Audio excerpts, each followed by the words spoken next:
Tropical storm watch remains in effect as Grace approaches Jamaica.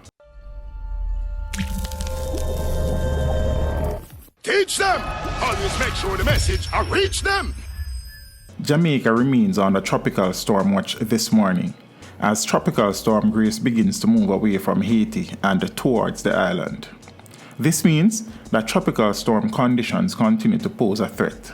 At 4 a.m., the center of Tropical Storm Grace was located near latitude 18 degrees north, longitude 75.4 degrees west, or about 106 kilometers or 66 miles east of Port Antonio in Jamaica.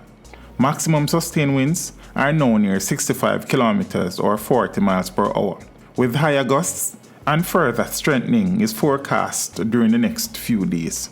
Tropical storm force winds extend outward up to 75 kilometers or 45 miles from the center.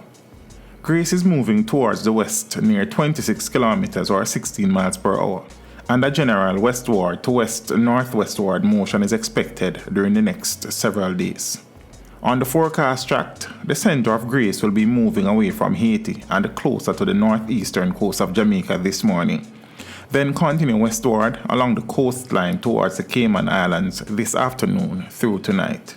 Tropical Storm Grace is expected to produce 100 to 150 millimeters or 4 to 6 inches of rainfall over Jamaica today, as it spreads showers and thunderstorms across the island. Flash flooding and landslides should be expected. Strong gusty winds will also be experienced, mainly over northern parishes as the tropical storm moves close to the coast. Sea conditions will continue to deteriorate today, especially north of the island, and marine interests are advised to remain in port until all warning messages have been lifted and sea conditions have returned to normal. Teach them! Hey yo, hello! Send the message and make it reach them. It's teach them. Right here, Warlord representing. Thank you for watching. Like the video before you go. Please subscribe if you haven't done so. And remember to share the video with your friends and family. And browse the channel for more quality content. Until next time, walk good, my friends. Teach them!